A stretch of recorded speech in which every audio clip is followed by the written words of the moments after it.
All right, good morning, everyone. I'm going to get us started because I know we've got a lot to get through today. Welcome. If this is your first Human Rights Network meeting, a really warm welcome to you, and thank you for those who have returned for another great conversation about deepening our understanding of the Human Rights Act and human rights respecting practice across Queensland. This network meeting today is entitled Ending the Use of Watch Houses for Children in Queensland, a Practical Path Forward.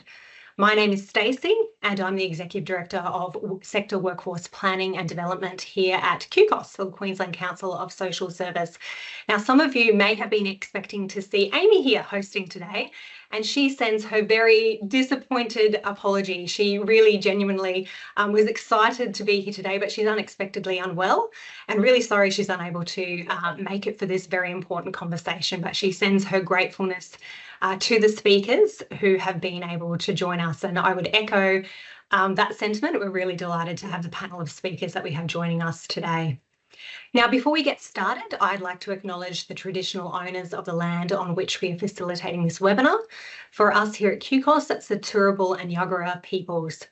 I recognise their continuing connection to the land and the waters. We're lucky enough here at QCOS to be working right on the banks of the Brisbane River, which is really lovely.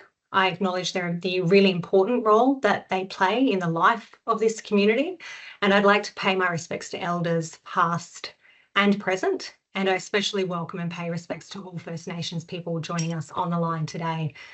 Now, a practice we have here is when we have an online session, we invite people to acknowledge the country that they're on. In the chat, we have people joining us from all across the state, and I think we may even have some people from interstate. So I would really encourage you to share the lands that you're on so we can see the breadth of representation here today in this webinar. Now, new and newly amended Queensland government laws mean that more Queensland children are now being held in watch houses for longer. Queensland watch houses are not designed to hold children, but it's hard to go for a week without hearing a media report of children being abused in watch houses, children being starved and children being deprived of their human rights.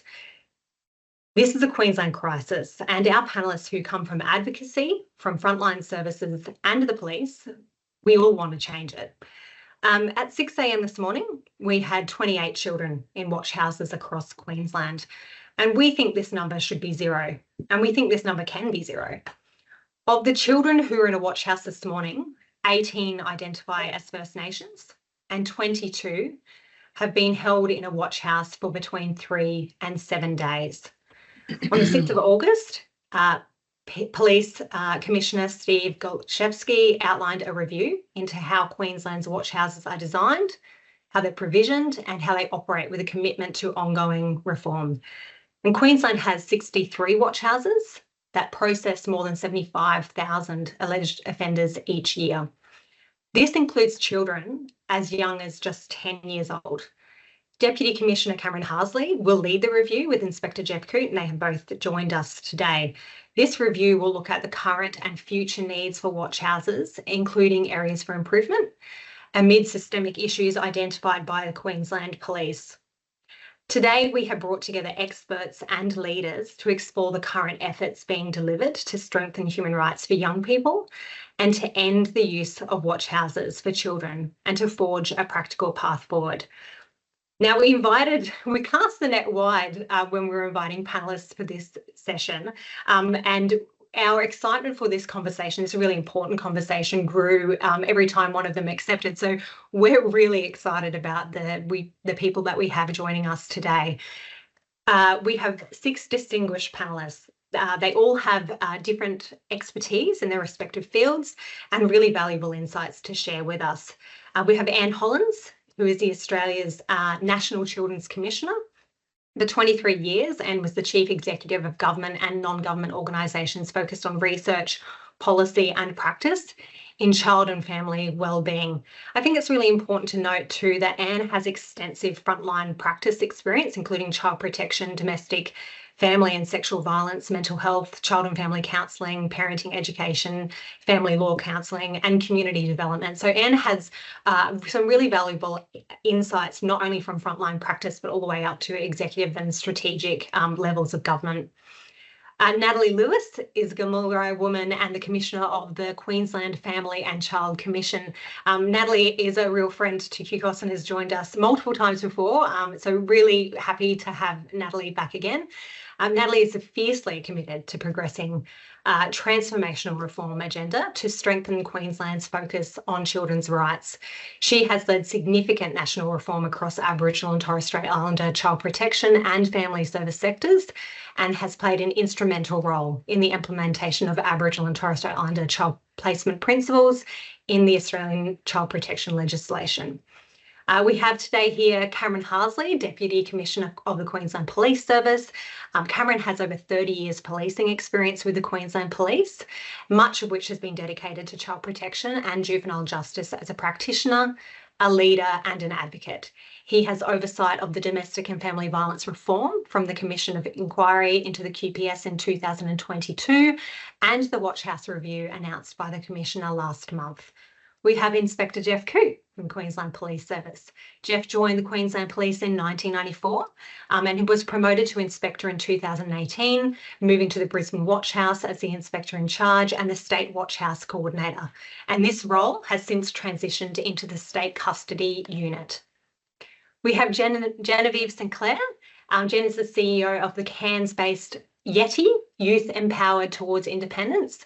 Genevieve is strongly interested in the needs of vulnerable young people in Queensland and advocates for both drug and alcohol and youth justice policy reform. Now, as a frontline service, Jen will be providing a really critical perspective of that frontline service.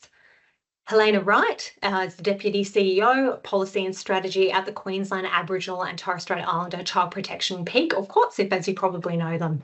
Now, Helena is a strong cubby woman from the Sunshine Coast and has significant executive experience in public policy and programs for over 30 years in the Aboriginal and Torres Strait Islander policy context. I feel really thrilled to be speaking to all of you today. Thank you so much for making the time to join us for this session.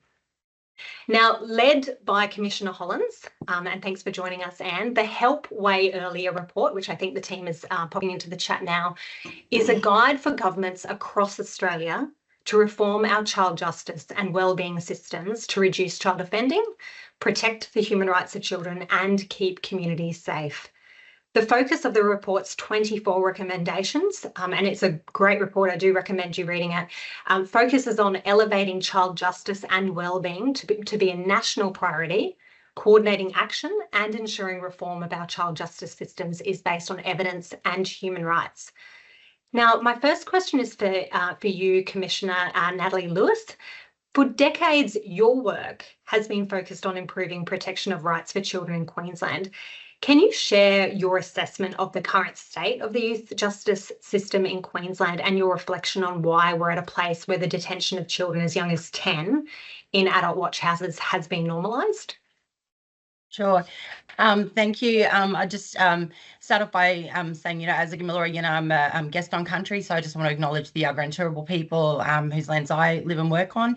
And also just want to acknowledge all of the other panellists, all people whom I respect greatly and who I know come to this issue committed to, to doing better. So, look, I think that where we are is incredibly disappointing. I think that the politicisation of this issue sort of remains the biggest barrier to solving it. So there's a really clear agreement on the goal, right? Everybody wants for our communities to be safe, and nobody wants children to be, to be in watch houses. But, to date, the sort of public discourse, there's been this premium on posturing and not problem solving. And so a lot of that leads us to a place where the solutions are not evidence informed, they're in fact evidence avoidant, because there has been an abundance of evidence that has been on the public record and part of the, not just the academic, but just the social knowledge that's been built in this area over a long period of time about the harms that are caused by incarceration of children, and particularly in Queensland, we are no stranger to, coverage about the harms caused, particularly around the detention of children in watch houses. So I guess in terms of where we're at and the types of solutions that are on the table, I think is also largely due to the fact that we have weaponised the very thing that exists to protect all Queenslanders, just for the appeasement of some, and that is our Human Rights Act. So for me, that overriding of the Human Rights Act in relation to children really signalled sort of the commencement of a real spiral downwards, in terms of our policy settings and our legislation here in Queensland in relation to youth justice. So I'm trying to keep it brief because I know we've got lots of people with lots of things to say. I know thank you so much. A really well considered answer, Natalie. And we can absolutely see that that has been unfolding for some time. And I'm wondering what prompted you to undertake the report that's been written, and what were some of the key findings that you published? Thanks so much, Stacey, and thank you to QCOS for inviting me. I'm here on the lands of the Gamilaraay people of the Eora Nations, and like Nat, I'm really delighted to be part of such an expert panel who have a lot to contribute to this. Look, why I did this report, it really started, a very brief story. I was in Banksia Hill Detention Centre on the 30th of June 2022. First visit, was there for the day. And what shocked me, it shocked me to my core, what I saw, kids being held for 22, 23 hours a day in their cells, lack of staff. And then the staff told me about the repeated suicide attempts. Kids that get taken by ambulance to the local hospital and brought back and, after triage, and then it would happen again and again. And the staff said they did not have the training to deal with acute psychiatric disorders or the complex needs of these children. Of course, I wrote to every Commonwealth minister I could think of, plus the Premier of WA, and got nowhere. And so in the end, it's not the report I wanted to do, because we've got decades of evidence. And people in the room here have written reports. Really the evidence is there for us to see. So what I'm really interested in, Stacey, is why we're not paying attention to the evidence that the justice system, not only is it not solving the problem of youth crime, it can't, right, because they're not addressing the underlying drivers and the causal factors, but the justice system as it is now is causing more harm. And that's because it's not equipped. And just talking about watch houses, I've been to several of the police watch houses in Queensland.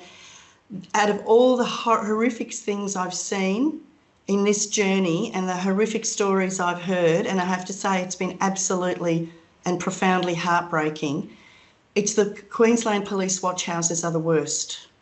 They are worse than any children's prison I've visited. And what worries me more than the fact that there's no natural light or fresh air or education or rehabilitation, all those things we know, is the fact that the police have no training to care for children. And I feel empathy for the police, frankly, that they're put in that position of having to care for children when they're not supported or trained to do it. And but it's an absolute indictment of our human rights obligations towards children that we put them in those terrible circumstances and in the care of people who are not trained to help them. And of course, these children, we know, and this is one of the findings, of course, is that they have, they all have complex needs and disabilities and issues that require specialised care, every single one of them. has mental health issues that should be monitored closely. And this was the most terrible sort of outcome or the reporting on the second suicide in Perth was that, that it was assessed he didn't have mental health issues, and then he committed suicide. I mean, the staff do not have the training that they need, and in the police watch houses especially, they don't have the training. And this is a very, very serious and risky situation for everybody concerned. I just wanted to say that. But look, the findings, as you say, call for a national approach to reform, like we work together across the Federation on other issues of importance, like ending violence against women. We are working together on that. But you won't find on that list of priorities for National Cabinet, you will not find the word children. No, nowhere on that list.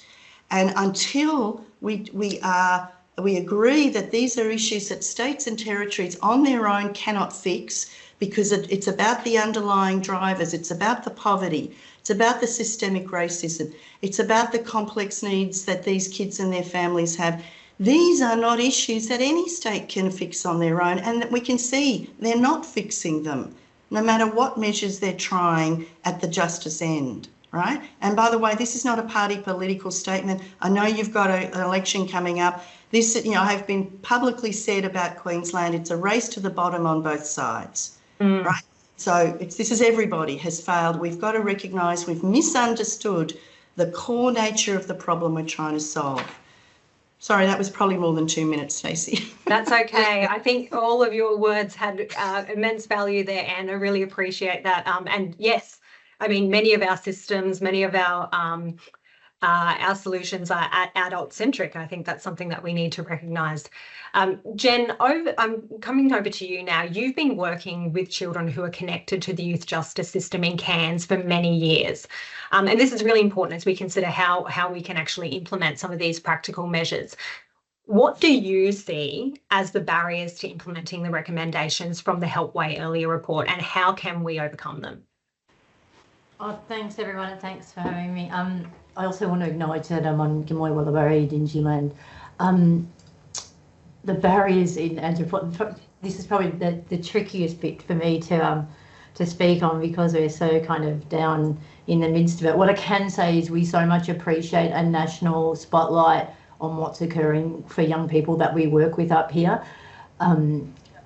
We are an agency that has workers in the watch house every day. I go into the watch house, our staff go into the watch house, we go to I could only call it the horrors at a Cleveland Youth Detention Centre at the moment, and have been for the past 4 or 5 years.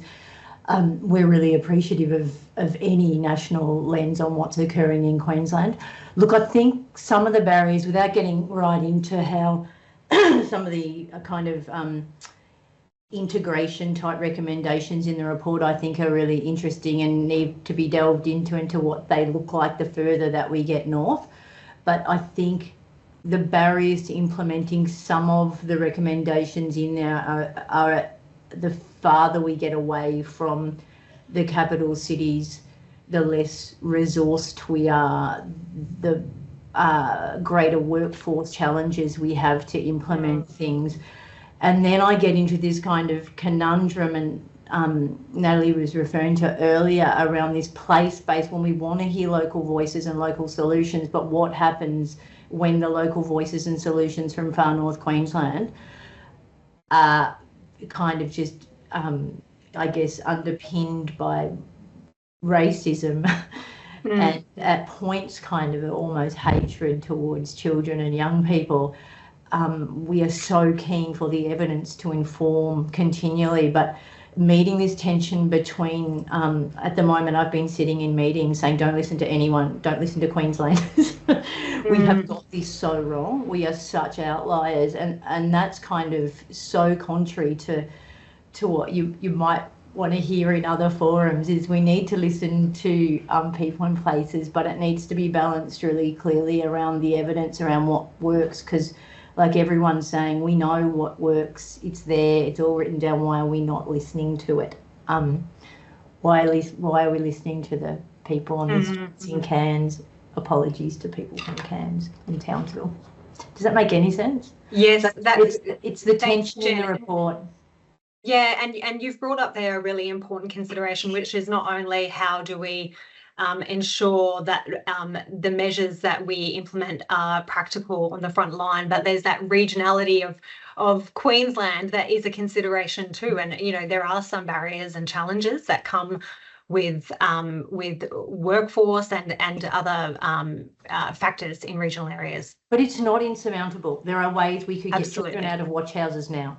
Yeah, absolutely. Thank you, Jen. I'm going to come over to you, Cameron and Jeff now. Jeff, very few meeting participants here today will have ever actually been into a watch house or seen one. And many people cannot really accurately imagine what these cells are like. Anne has kind of painted a picture for us, but can you tell us what are watch houses? Why do we have them? And what do they look like? And where are they? Yeah, thanks, Stacey. Look, I'll say for everyone online, if you actually want to see what they're like, get online and have a look at the Queensland Ombudsman's Inspector of Detention Services report into the children in Mareeba and Cairns watch houses. It's got photos on there. Mm-hmm. They're very, very good photos. And Genevieve will sort of, you look at the photos of the Cairns watch house and they're not good. The watch houses are, that particular watch house as well, it's not a pretty watch house. So as you said, Stacey, we've got 63 watch houses. They were designed as a secure detention facility for short-term use, 24 to 48 hours, for predominantly adults, because we have so many different categories of adults. Some watch houses are quite large, some are very small. So we have to separate different categories. And that causes dramas in itself, is that to separate a category of person, sometimes we'll put them in an observation cell. We can't send somebody after they've been remanded to either or sentenced to youth detention or corrections until actually they're accepted by Department of Youth Justice or Corrective Services. Right. Corrective Services have 21 days to accept an adult. That's legislated. There's nothing in the Youth Justice Act giving a period of time. So they can and have left kids in our watch houses, particularly my watch house, for extended period of time. Right. They vary in their condition, their age and their resources. Some don't have showers, some don't have exercise yards. The ones that do have exercise yards, there's no grass. They are a hard area, exposed to the elements. So, you know, in summer, they're often unusable for a large portion of the day.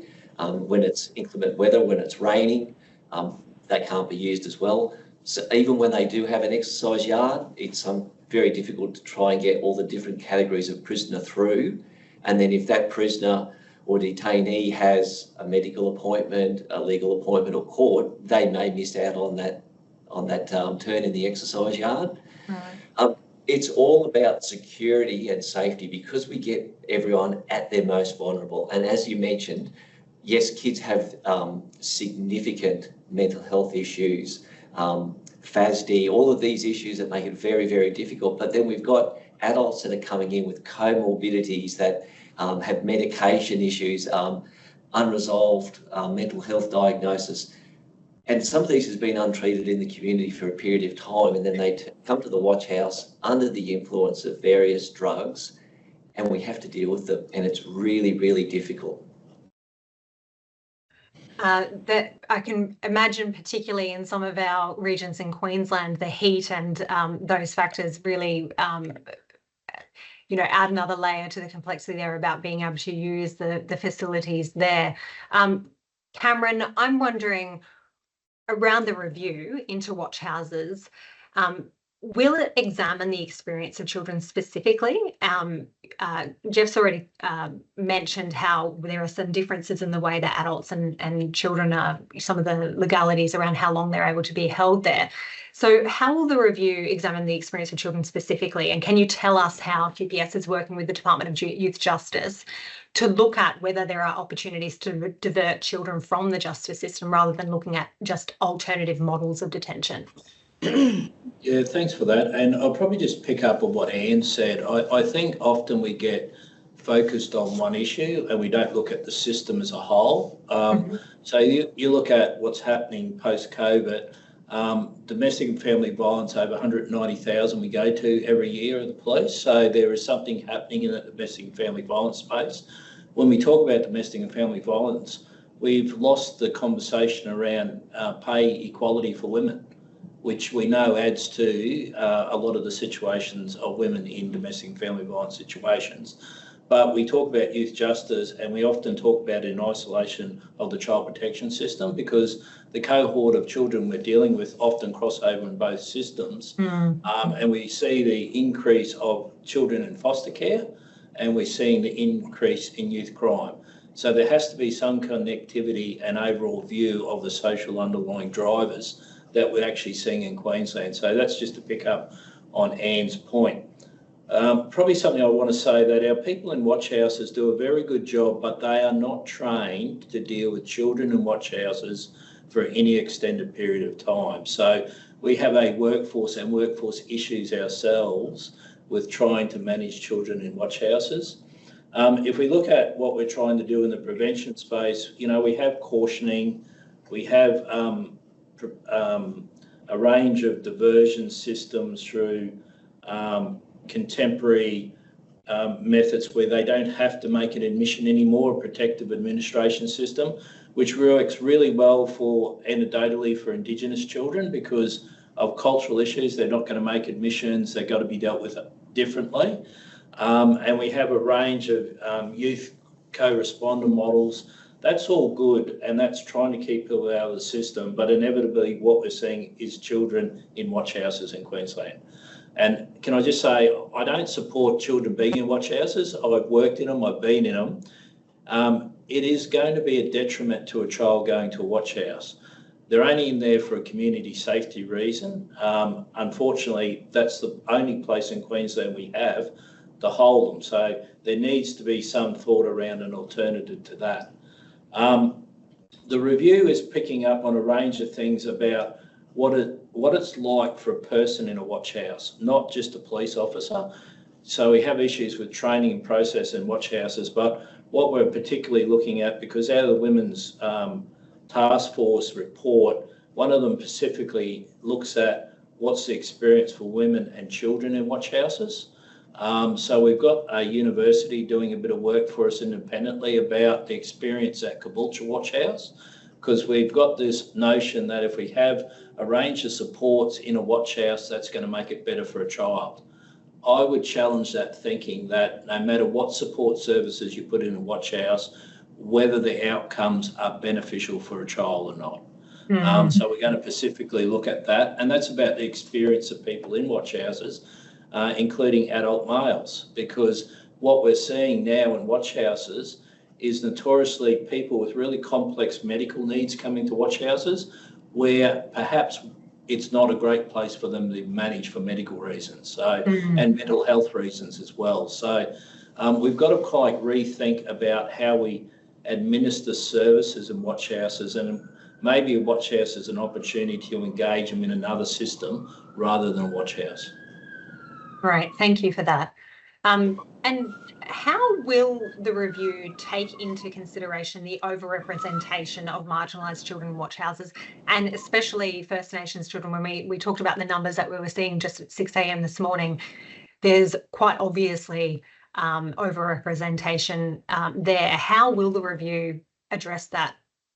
So we're going to look at the experience of people in watch houses. So that's probably something will independently get done, the experience of children and women in watch houses in particular too, because the female cohort that comes in the watch houses, it's very difficult for them as well to be managed within those circumstances. So we'll look at that as an individual view of people in a watch house, which I think is very important. But the overrepresentation, we undertook to publish figures every day, twice a day. We update those figures on our website, and that's to probably gain awareness for people in Queensland of who we're holding in watch houses. And if you look at those figures on a daily basis, you do see there's an overrepresentation of Indigenous people in watch houses, and that probably goes to issues around closing the gap and the overrepresentation of Indigenous people in the justice system as a whole, where we have targets. I'm not one for targets. I think aspirationally, we should be looking at nobody in the criminal justice system, including Indigenous people. Mm. You spoke about having a focus on the individual experience in watch houses, and we know that human rights apply to individuals. How will you embed a human rights respecting lens into the review? So by the nature of a watch house, we are restricting human rights. Mm. The question is, to what level are we restricting, and what standards should we put in place to ensure that we minimise the restriction of people's rights in watch houses? Some of our watch houses, as Jeff said, have not got facilities to shower. It's a fairly common human right to be able to be clean and have clean clothes and have a shower and have some personal hygiene. You know, there is really basic things like that which we should be able to offer to people in custody. Thanks very much, Cameron. I'm going to move over to you, Helena. You're at QATSICPP, and as the peak body for youth justice services, what role do community services play in providing an alternative to watch houses and detention more broadly? Thanks, Stacey. And I'll start as well by acknowledging country here in Meanjin and pay my respects to the Turrbal and Jagera nations. And also I'd like to acknowledge our elders, our forefathers and foremothers who have led the charge around making change and building our community-controlled sector. Acknowledge all panel members and thank you so much. It's such a privilege to be part of this important discussion. Obviously, feel very strongly here at QATSICPP and personally that there should be no children in watch houses. 64% of the children today in watch houses are First Nations, and that's totally unacceptable, as it is for any child to be in a watch house. The panel members have talked about what works, and we know that our community services are already working with families who are experiencing vulnerability, and they're at the front line of working with children and families who are being impacted by the current socioeconomic challenges around housing, cost of living pressures, all of those things, which on top of intergenerational trauma, the need for healing, mean that there are more children and young people in the youth justice system than there should be. But the community services play a pivotal role at all points of the system, definitely in terms of the early intervention and prevention of children and young people going into the system, where we know that each decision any part of the department,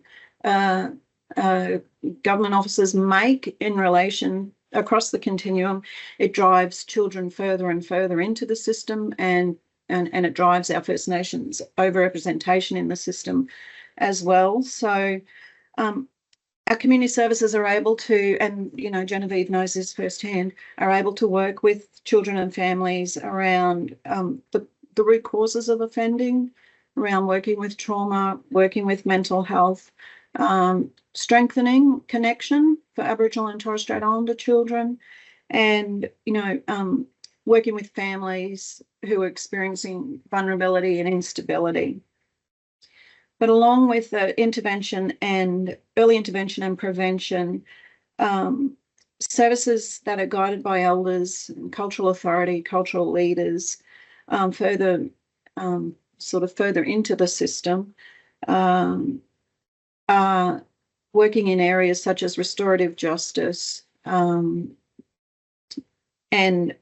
sorry, I'm just trying to read the chat as I talk, which I shouldn't do, and working with the effects of trauma, but then also trying to avoid the impacts of trauma through incarceration and being held in watch houses.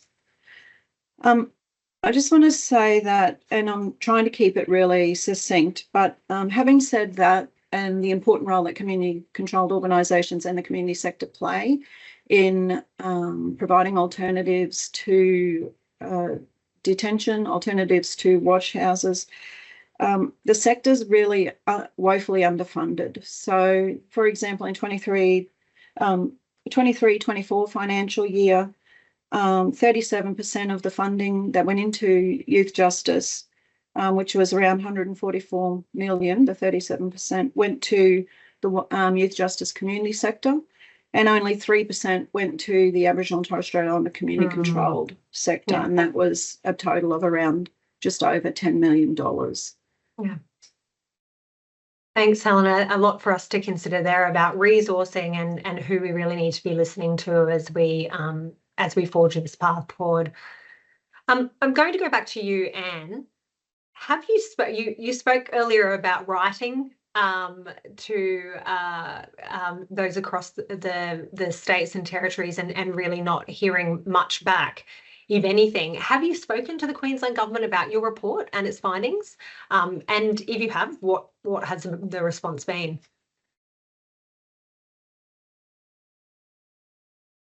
Sorry. Yes, when it was tabled in Parliament last month, in the Australian Parliament last month, we wrote to all the state and territory ministers as well. We sent it to them and invited them to request a briefing, and we were offering briefings, but I haven't heard from anyone in Queensland. Thank you. Yet. Yeah.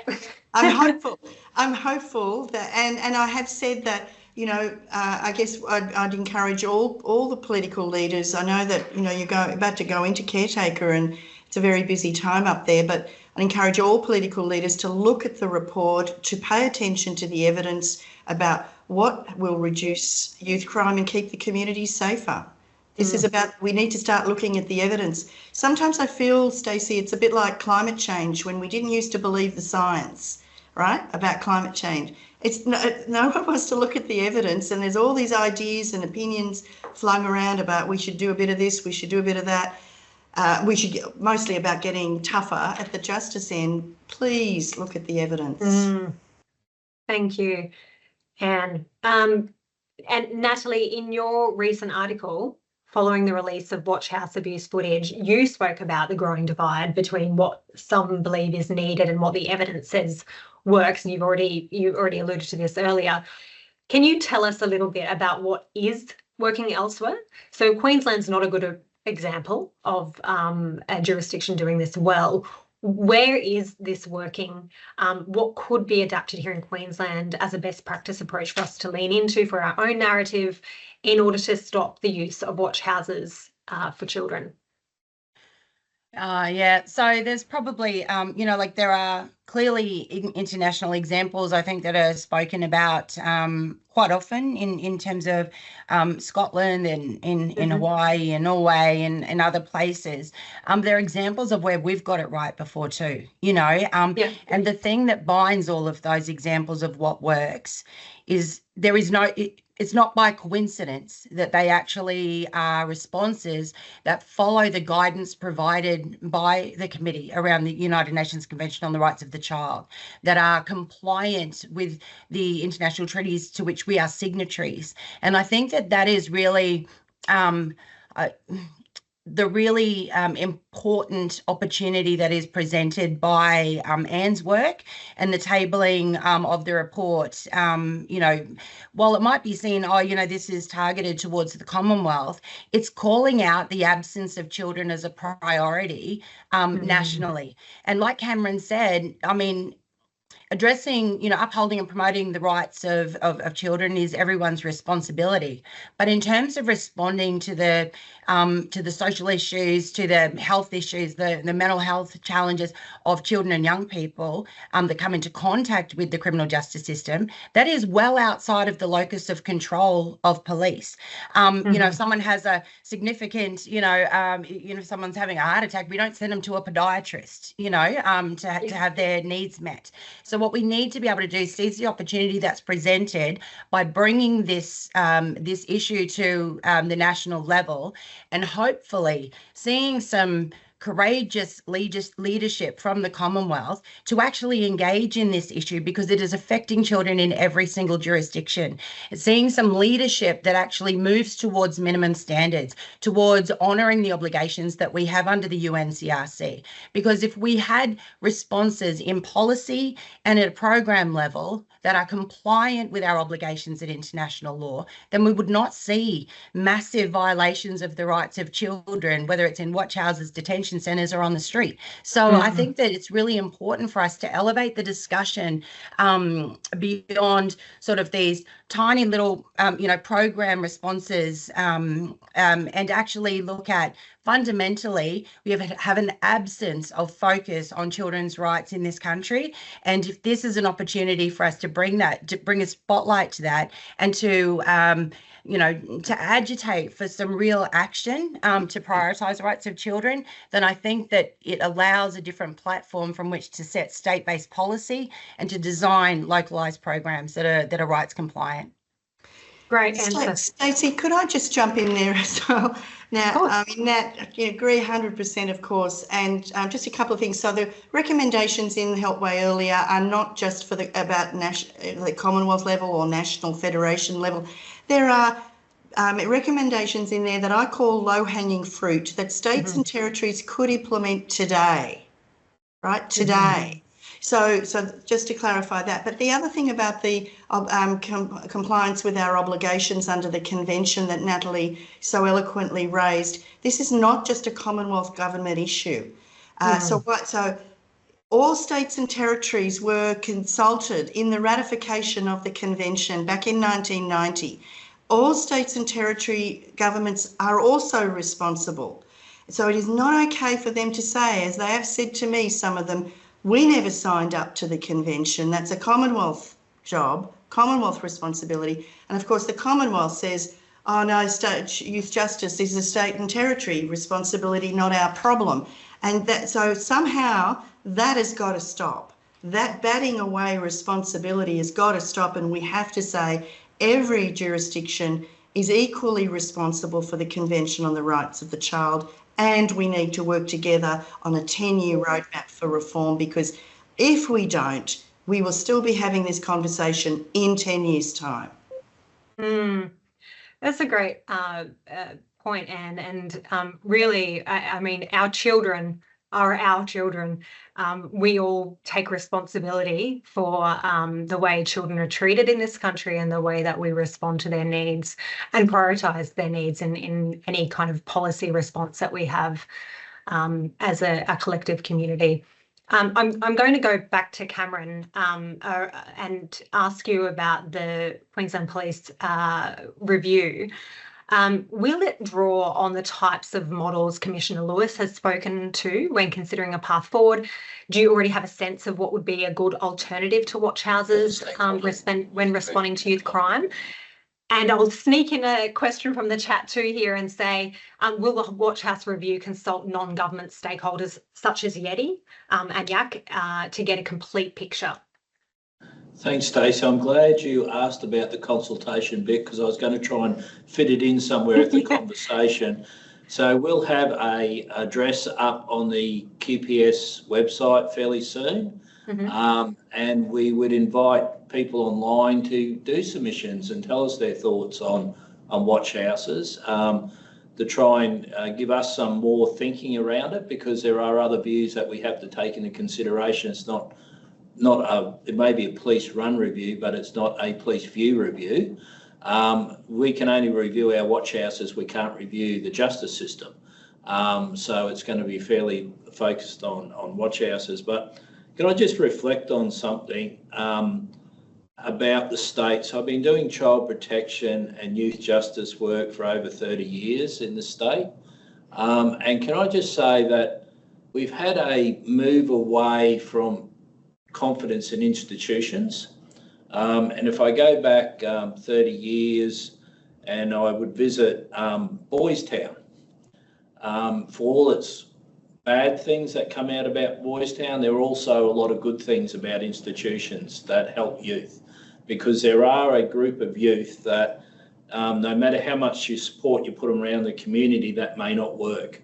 So you need an alternative to a watch house where they can not just live, but actually learn and thrive. And, you know, I reflect on places like Boys Town, what thoughts you have of it.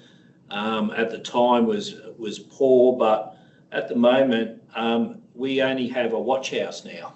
We don't have alternatives. So you have to have a range of alternatives. Otherwise, we are in the position we are now, it's a watch house. And we'd all agree that this is not a good alternative. We also know, no matter how much work we do with youth in the community, there will be a percentage of youth that won't work for because of their behaviour. So there has to be another alternative. What that looks like, I would hope that it would be a therapeutic educational view to it rather than a punitive view to it. And I think what we've got at the moment is a very punitive view to assisting youth. Police get involved with young people when they reach the age of criminal responsibility. That's far too late, because the only outcome you're going to have when police gets involved is going to enter into the criminal justice system.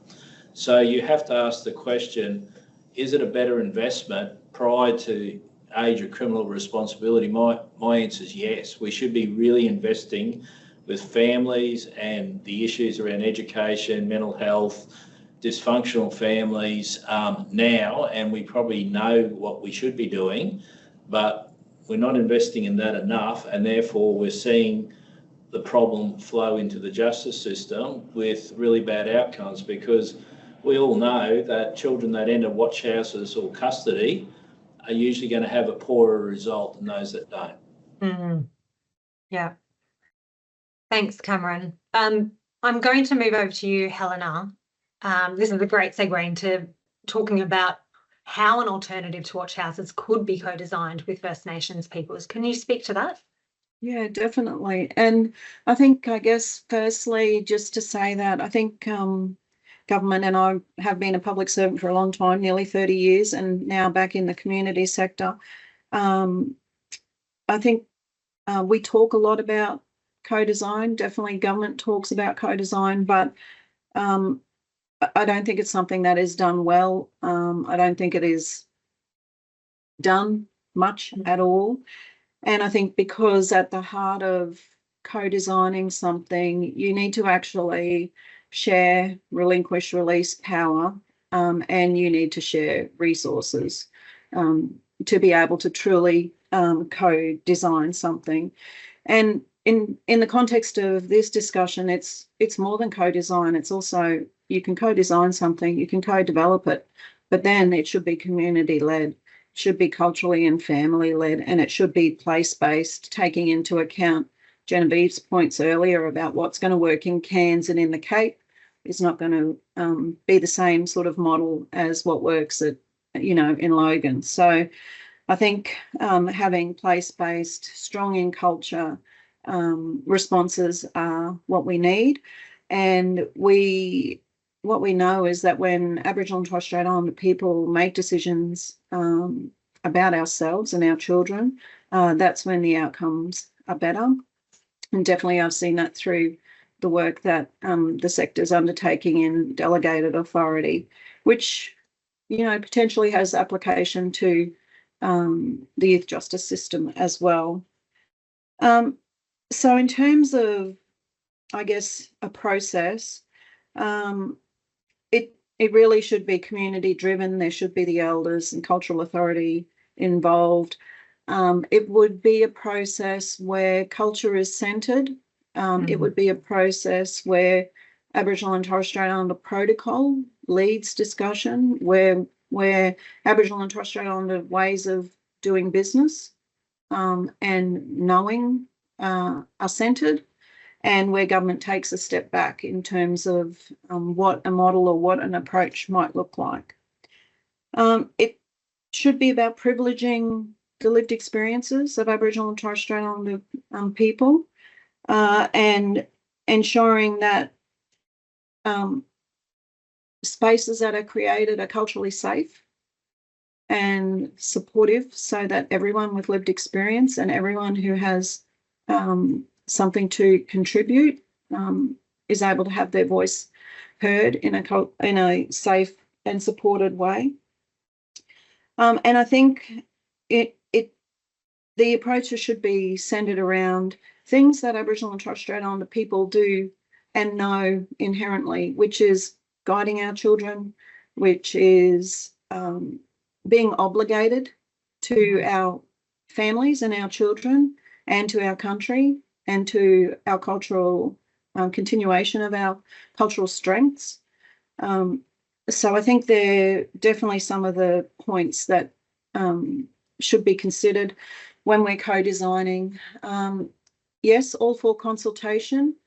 I'm more for meaningful engagement. And can we move from consultation to meaningful engagement around some of these really important issues and what potential solutions might be?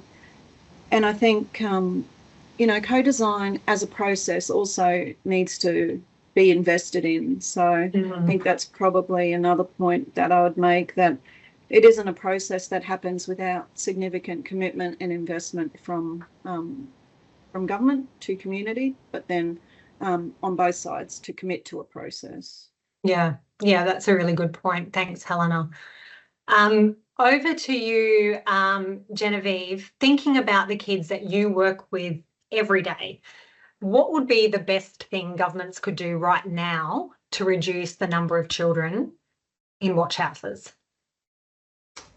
Thanks. Give you a premier for the day. I think that's pretty simple. I think we need to deal with the remand rates at the back end.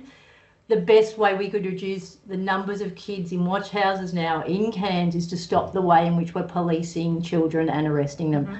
Like, we have task force guardians coming in, and all respect to my colleagues in Queensland Police, but I'm going chasing kids with helicopters up here and funding the police to do roles that I think fundamentally should be undertaken by the community-controlled sector and the youth sector has caused a really big problem. I understand the call for things like Boys Town, but the problem is not the facilities.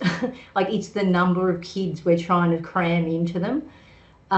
We're such an outlier, Queensland, in terms of our numbers, and I think what we really need to do, and what we really would love police to do, is to stay away from young people as much as they possibly can.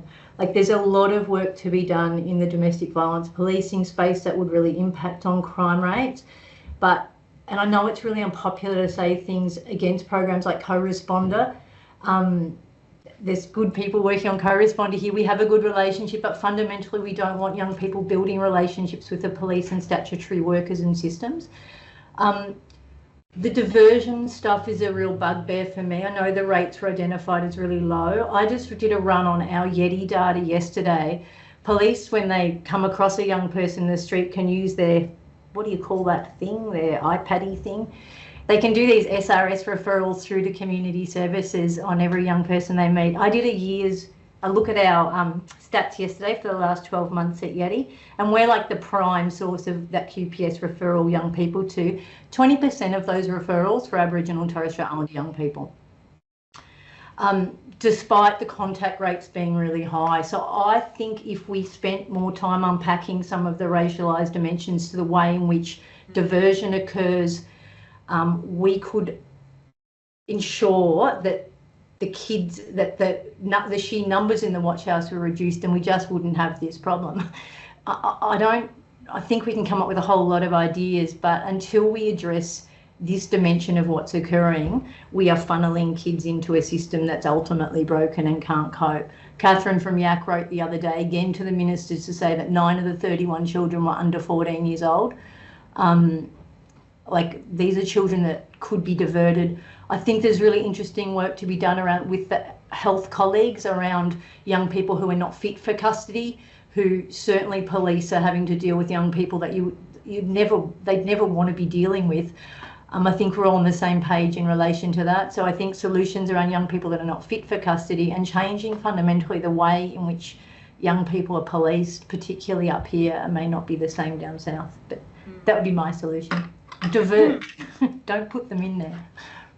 Thanks very much, Genevieve. There's some brilliant questions and thoughts being posted in the chat. So thank you so much, everyone, for your engagement, your participation here. Unfortunately, we don't have time to get to all of those questions, but some great comments there around needing accountability mechanisms for government leaders and media who persistently centre politics, not evidence. Particularly in instances where misinformation is used as a basis for elevating fear and contributing to enacting harm against children. We certainly do see that.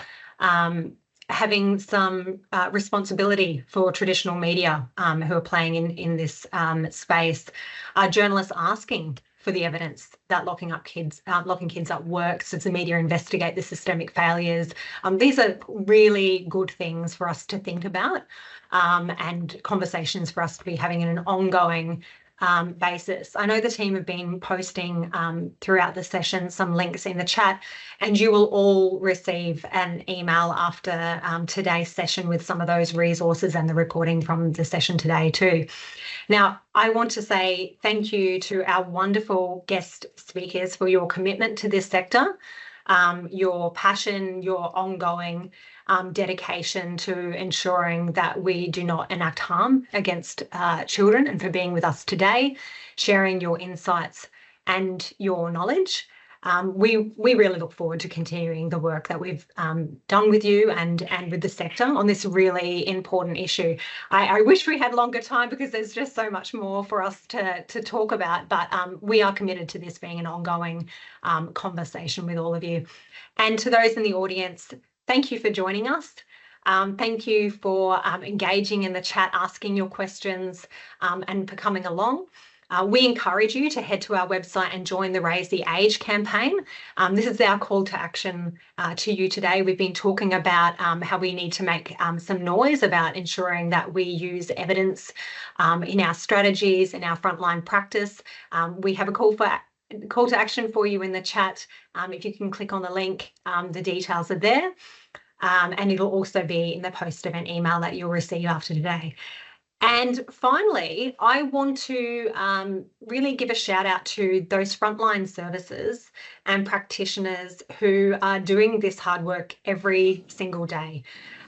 Soon, we will be holding the QCOS Queensland Community Impact Awards, which is going to be a brilliant celebration of all the hard work that many of you are doing day in, day out. We know our sector is full of incredible, dedicated, hard-working people who just do not give up. And I want to make sure that you are aware that we're going to be celebrating all of them. The nominations are open until 11:59 p.m. on Monday, the 30th of September. So there's still some time to nominate your colleagues or organisations that you'd like to see us celebrate. We're always interested in hearing your feedback about our session. So if you could write any comments you have, any feedback you have in the chat, we would love to hear from you. You can also send us an email at humanrights@qcos.org.au. Before we close off, I want to come back to Genevieve's comment about these issues not being insurmountable. That was a really important thing that you said, Jen, and we wholeheartedly believe that at QCOS we have seen great strides being made with many of the different issues that we come together with the sector to make some noise about, and this issue is not different. We do believe there is a better way forward, and we believe that's possible with all of us working together, particularly our members who are able to provide engagement and insight every day to the conversations that we're having about this particular issue. So thank you to all of you. Thank you to our wonderful panellists for your time today. Thanks everyone for joining us.